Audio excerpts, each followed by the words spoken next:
Hello बच्चों, कैसे हो आप सब। आप सबका एएससी स्टार्टर में एक बार फिर से बहुत बहुत स्वागत है बच्चों आज हम जो है वर्कशीट नंबर 19 करने जा रहे हैं। ये साइंस सब्जेक्ट की वर्कशीट रहेगी। ठीक है, 4 दिसंबर 2020 की वर्कशीट रहेगी बच्चों। आप जैसे कि जानते हैं कि आपकी जो साइंस की बुक है उसमें लाइट, शेडोज एंड रिफ्लेक्शन जो लेसन है उसी की वर्कशीट आज हम करने जा रहे हैं बच्चों। आज की वर्कशीट में हम बहुत सी चीज़ें सीखेंगे। आओ फटाफट पढ़ते हैं बच्चों। When light rays fall on an object, they bounce back। देखो, अगर ये हमने एक ले ली, ठीक है, यहाँ पर हमने एक ऑब्जेक्ट ले लिया, ठीक है, जो शाइनिंग ऑब्जेक्ट है। अगर यहाँ पर लाइट की एक रे आती है, ठीक है, और यहाँ से बाउंस होके चली जाती है, इसी को बच्चों रिफ्लेक्शन ऑफ लाइट कहते हैं। आपने बचपन में शीशे से बहुत बार खेला होगा कि सूर्य की रोशनी आ रही है और ऐसे आपने करा होगा, याद है ना बच्चों। तो वही क्या कर रहे थे आपको पता था, उसको रिफ्लेक्शन ऑफ लाइट कहते हैं। तो आज पता लग गया होगा बच्चों। ठीक है, यहाँ तक क्लियर हो गया। To understand the reflection of light, ये कह रहा है अगर आपको रिफ्लेक्शन ऑफ लाइट समझना है तो ये कह रहा है एक एक्टिविटी करते हैं। ठीक है, stand in front of a plane mirror. ये कह रहा है कि आप एक प्लेन मिरर, जैसे प्लेन मिरर मतलब जो आपके घरों में शीशा लगा होता है ना, उसे बोलते हैं बच्चों। ठीक है, ये देखो, ये शीशे के सामने बच्चा खड़ा हो गया। ठीक है, ऑब्जर्व योर इमेज। ये कह रहा है अपनी इमेज को देखो। तो ये बच्चा अपनी इमेज देख रहा है। ठीक है, अब आपको क्या करना है, आंसर देने हैं फॉलोइंग क्वेश्चन के। ठीक है, तो अब आप आंसर बताइए कि जब आप किसी शीशे के सामने खड़े होते हैं तो आप क्या ऑब्जर्व करते हैं। पहला, is the image of yours the same size as you are. क्या जो आपकी इमेज है, ठीक है, जैसे आप ये व्यक्ति हो, ठीक है, और आपकी जो इमेज बन रही है, क्या दोनों का साइज सेम है। बोलोगे यस। ठीक है, आपको पता ही है। तो ठीक है, मैंने लास्ट में सारे आंसर्स भी कर रखे हैं, उसके पेजेस लगा रखे हैं, आप उसको भी देख लेना। बाकी मुझे पूरा विश्वास है आपको समझ में ऐसे ही आ जाएगा। ठीक है, फिर भी आंसर इसलिए लिख देता हूँ क्योंकि आपको कन्फ्यूजन ना रहे बिल्कुल भी, है ना। Now raise your left hand. ये कह रहा है अब अपना ना आप लेफ्ट हैंड ऊपर उठाओ। जैसे ये बच्चा है, इसका जो लेफ्ट हैंड ये हुआ, तो जब ये लेफ्ट हैंड अपना ऊपर करेगा तो ये वाला हैंड ऊपर होगा ना। तो ये कह रहा है कौन सा हैंड इस इमेज में रेज होगा, मतलब खड़ा होगा। तो आप क्या लिखोगे, राइट हैंड। ठीक है, क्योंकि यहाँ पे क्या होता है, अगर लेफ्ट के बारे में बात कर रहे हैं तो वो राइट के बारे में हो जाती है। ठीक है, तो राइट हैंड आ जाएगा। ठीक है, आंसर आप लास्ट में देख ही लेना, है ना।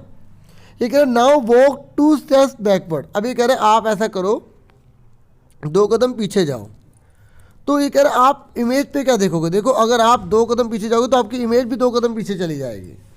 ठीक है, यहाँ तक क्लियर हो गया आपको। जो अब हम कैरेक्टरिस्टिक्स ऑफ इमेज पढ़ लेते हैं। ठीक है, देखो, the image form is of the same size as that of object. अभी हमने पढ़ा था ना, मैंने आपको बता भी दिया था। ये बता रहा है कि हमने ये देखा कि जो इमेज बनती है ना, ठीक है, शीशे में जो इमेज बनती है उसका सेम साइज होगा जो हमारा है।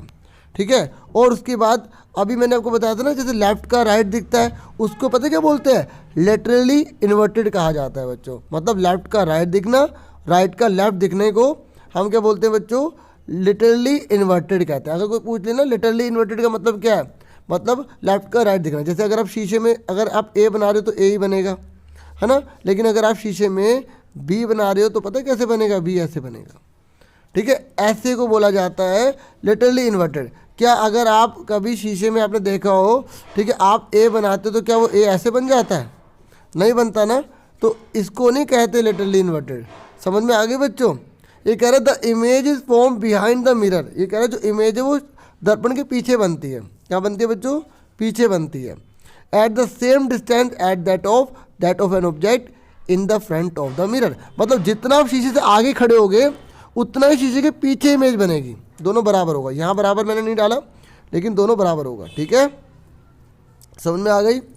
तो ये कह रहा है अब ये जो पढ़ेंगे ना हम, तो इसमें देखते हैं क्या दे रखा है। ठीक है, तो हम पहले से पढ़ ही लेते हैं। When you walk backward while standing in front of the mirror your image also move backward. Such an image which appears to be real but is not. ये कह रहा है कि जब आप ना पीछे की ओर कदम बढ़ाते हो, ठीक है, standing in the front of the mirror, अगर आप शीशे के सामने खड़े हो तो आपकी इमेज भी पीछे की तरफ जाती है, लेकिन हमें लगता है रियल में हो रहा है, ठीक है, लेकिन ऐसा होता नहीं है, ठीक है, ये एक इमेजनरी है, ठीक है। अब हम कुछ और बातें पढ़ लेते हैं कि क्या बता रहा है। ये कह रहा है look at this activity now, एक एक्टिविटी को देखते हैं। When Mahesh stand in the front of mirror, जब महेश जो है वो शीशे के सामने खड़ा हुआ है, he can see a figure, वो एक फिगर को देख रहा है, ये फिगर देख रहा है, विच रिजेंबल हिम, जिसे वो खुद अपने आप को देख रहा है, उसे ऐसा लग रहा है, ठीक है। इस जो ये देख रहा है ना खुद को बच्चों, इसी को इमेज कहा जाता है। ये कह रहे हैं when light falls on Mahesh, जब लाइट इसके ऊपर पड़ती है ना, महेश के ऊपर पड़ती है, from the light source, light source कौन होता है, जैसे सूरज हो गया, ट्यूबलाइट हो गई, है ना, इस तरीके से जब वहाँ से लाइट इसके ऊपर पड़ती है ना, जैसे लिखा हुआ है ना सन से, बल्ब से, तो लाइट जो है वो फिर रिफ्लेक्टेड हो जाती है, और जब रिफ्लेक्टेड होती है तो उसके बाद एक इमेज बन जाती है। और when this reflected raise enter Mahesh eyes, और जब ये रिफ्लेक्टेड रेज महेश की आंखों में जाती हैं तो वो इस इमेज को देख पाता है। इसका मतलब ये हो कि अगर लाइट नहीं हुई तो इमेज भी नहीं बनेगी। समझ में आ गई। So from this activity we observe some of the characteristics of the image form in a plane mirror. तो ये कह रहा है हमने जो है प्लेन मिरर की कुछ विशेषता पढ़ी जो मैंने आपको ऑलरेडी पढ़ा दी, ठीक है। आप पहले इसको पढ़ के ये करना चाहते हैं या इसको पढ़ के कर लें, ठीक है, कोई दिक्कत नहीं। मेन क्या है, समझ में आना चाहिए बच्चों, ठीक है। अब आगे देखो, ये कह रहा है एक्टिविटी, आपको ए से लेकर जेड तक अपने पेपर पर सारे के सारे लेटर्स लिखने हैं, फिर आपको शीशे के सामने ले जाना है, फिर आपको उसका आंसर करना है। देखो मैं इसका एक शॉर्टकट चीज़ बताता हूँ, आप आराम से कर सकते हो। जैसे एक शीशा है, आपको बी बनाना है, आप शीशे के सामने ले जाओगे फिर बनाओगे ना। तो मैं आपको बताता हूँ, देखो शीशे के पास में कौन है, ये लाइन है ना, तो आप यहाँ लाइन डालो, ये चीज़ शीशे के पास में, ये चीज़, तो आप ये डालो ऐसे, फिर ये डालो। मतलब याद रखना, अभी हमने यही तो चीज़ सीखी है, शीशे से जो जितनी दूर होगा वो अंदर भी उतनी दूर दिखाई देगा, ये याद रखो। जैसे ये ज़्यादा दूर है तो ये ज़्यादा दूर है। समझ में आ गई मेरी बात, ठीक है। तो इस तरीके से मैं आपको ज़रा एक और एग्जांपल लेता हूँ। देखो आप कभी भी ना शीशे की इमेज बनाने में गलती नहीं करोगे, क्योंकि कॉम्पिटिटिव एग्जाम में भी ऐसा आता है। अब जैसे ये के है, अब इस के को आप कैसे बनाओगे, देखो ये लाइन पहले है ना, तो आप ये लाइन पहले डाल दो, ठीक है। ये लाइन, ये पॉइंट पहले है ना, पॉइंट पहले डालो, तो ये दूर जा रहा है तो ये दूर जा रहा है, ये ऊपर की तरफ है ऊपर की तरफ बनाना है, ये नीचे की तरफ है नीचे की तरफ बनाना है। समझ में आ गई। जो शीशे के पास में है वो पास में बनाना है। अब जैसे कई बच्चे हैं ना, जब वो के बनाते हैं ना, तो वो के को जो है ऐसे कर देते हैं, तो ये तो सही हो जाएगा, है ना, मतलब ऐसे कर देते हैं। मैं दिखाता हूँ कैसे कर देते हैं। ऐसे करा बच्चों ने, ठीक है, तो उसके बाद उन्होंने जो है ऐसे लाइन डाली, उसके बाद के को उन्होंने ऐसे करा और ऐसे बना दिया, ठीक है। तो ये तो सेम ही होगा ना फिर इस तरीके से। तो मतलब गलती कई प्रकार की करते हैं, ठीक है, आपको बिल्कुल ठीक करना है, ठीक है। समझ में आ गई। उसके बाद एक क्वेश्चन आंसर है, अब इनके आंसर देख लो। ये कह रहा है read the word written on the vehicle. इसको जब आप पढ़ोगे ना शीशे में देख के, तो ये एम्बुलेंस लिखा होगा, ठीक है। इसलिए उल्टा लिखा जाता है एम्बुलेंस में, क्योंकि पीछे वाली जो गाड़ी है वो उसको सीधा पढ़ सके। समझ में आ गई। अब फटाफट क्वेश्चन आंसर देख लो बच्चों सारे, ठीक है। बच्चों ये आंसर वैसे तो मैंने आपको समझा दिया था, है ना, तो आप एक बार इसका आंसर देख लो। तो ये था, ये पूछा गया था आपसे, is the image you are the same size as you are, मतलब जो इमेज आपकी मिरर में बनेगी वो सेम बनेगी जैसे आप हो, जितने आप हो। बोलोगे yes the image has the same in size as we are, ठीक है। ये पहले वाले का आंसर था। उसके बाद आप इसका स्क्रीनशॉट ले लो, ठीक है। तो अब मैं इसको हटा रहा हूँ, क्योंकि यहाँ पर कुछ गलत था तो मैंने इसको हटा रखा है यहाँ से, है ना। तो जब मैं ये हटाऊँगा तो ये आपको शो हो जाएगा। तो आप स्क्रीनशॉट पहले ले लो बच्चों, ठीक है। तो ले लिया होगा आपने, आगे देखो। उसके बाद आपसे सेकंड क्वेश्चन पूछा गया था, now raise your left hand, अपना लेफ्ट हैंड उठाओ, ठीक है, और आप देखो कि आपका कौन सा हैंड इमेज ने उठाया। तो आपको आंसर तो मैंने बता दिया राइट हैंड होगा, ठीक है। लिखता है इसलिए ताकि बच्चों को क्लियर हो जाए, ठीक है।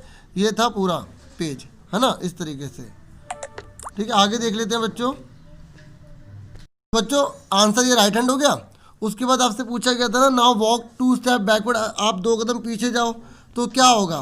तो when we walk 2 step backward, जब हम 2 कदम पीछे जाते हैं, ठीक है, while standing in front of the mirror, जब हम शीशे के सामने खड़े हैं, आवर इमेज आल्सो मूव, ठीक है, 2 स्टेप बैकवर्ड्स, ठीक है। हमारी ये इकट्ठा लिखना, ठीक है, हमारी जो इमेज है वो भी 2 कदम पीछे हो जाती है, ठीक है बच्चों। उसके बाद आगे था कि आपको let us answer this question. अब आपको जो क्वेश्चन पूछे गए थे ना उसका आंसर देना था। आपको पहला बताना था कि रिफ्लेक्शन ऑफ लाइट किसे कहते हैं। तो ये भी वर्कशीट में ही आंसर लिखा हुआ है, ठीक है। तो मैंने कहा ना एक तरह से हेल्प हो जाए थोड़ी कि आइडिया मिल जाए कैसे लिखना है। When light rays fall on an object, जब कोई लाइट किसी ऑब्जेक्ट पर पड़ती है, दे बाउंस बैक, तो वो बाउंस बैक हो जाती है। This bouncing back of light rays is called reflection of light. ये बाउंसिंग बैक ही क्या कहलाती है? रिफ्लेक्शन ऑफ लाइट कहलाती है, ठीक है। अब आगे देखो अगला क्वेश्चन। आपको वर्कशीट में ना ए टू जेड तक भी बोला गया ना लिखने के लिए, ए टू जेड तक, तो वो आप अपने आप कर लेना, ठीक है। मैंने आपको आइडिया तो बताई दी कैसे करोगे, ठीक है। बाकी ये क्वेश्चन जो है ना वो करे मैंने। इसने बोला है कि आपको बताना है कि जो साइज है ना इमेज का और जो ऑब्जेक्ट का साइज है उनकी रेशो क्या होगी प्लेन मिरर में। 1:1 होगी, क्योंकि आप भी बराबर हो। जैसे मान लो आपकी हाइट 4 मीटर आ रही है, ठीक है, और उसकी भी 4 मीटर ही आएगी, तो 4 से 4 डिवाइड करोगे तो क्या आएगा, ठीक है, एक ही तो आएगा इस तरीके से। तो बच्चों अब हम थर्ड क्वेश्चन देख लेते हैं। थर्ड क्वेश्चन में बोला गया है कि can we see our reflection on anything other than a mirror. क्या हम अपना जो रिफ्लेक्शन है वो मिरर के अलावा किसी और चीज़ में देख सकते हैं? तो हाँ, हमने लिखा yes we can see our reflection on anything other than a mirror are. हाँ, हम अपना जो रिफ्लेक्शन है वो और भी चीज़ों में देख सकते हैं। जैसे आप देख सकते हैं शाइनिंग स्पून में, शाइनिंग कार में, ग्लास में, प्लेट में या क्लीन वाटर में, ठीक है। अब आगे क्वेश्चन पे बढ़ जाते हैं। तो बच्चों फोर्थ क्वेश्चन तो आपको खुद करना है, जो भी आपका प्यारा सा नाम है, ठीक है। जैसे मेरी एक प्यारी सी स्टूडेंट है वर्षा, है ना, तो मैंने उसका यहाँ पर नेम लिखा है। तो उसका जब हम मिरर से देखेंगे तो हमें ऐसा लगेगा, ठीक है बच्चों। तो आपका जो प्यारा सा नेम है वो आप लिखना, ठीक है। तो इस तरीके से, अब मैं सबके नाम नहीं लिख सकता, तो जैसे जैसे वीडियोस आएंगी तो उनमें आपके नाम ज़रूर डाला करूँगा, ठीक है, किसी भी तरीके से। तो बस आज के लिए इतना बहुत है। और बच्चों अपना पूरा ध्यान रखना। Thank you for watching and listening carefully. Take yourself dear students.